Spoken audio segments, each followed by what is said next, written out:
minister za om tak puti jelan tluangan kan khutui connection thar central scheme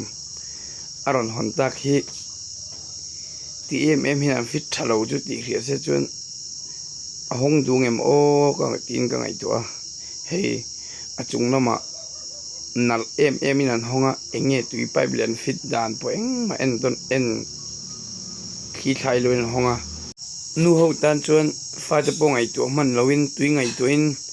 boina ral lena ron siam hi ni rongot mai ni tuna a video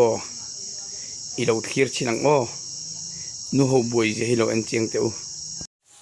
tian aron fit thara akal vetra tui hi hey kan sek sun kan chuk kon chu hi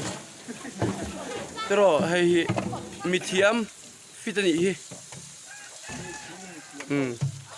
kum khata liam choning ti ngai nam lo khobina kal don ni ti arin omani PhD ron fit MHP hon buai ni he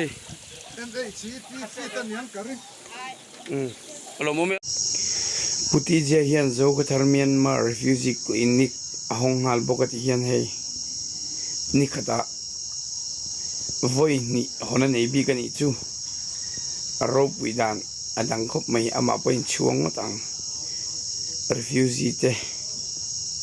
pun an mani len mani ngai second foreign namatang puina ngeng mate bo hi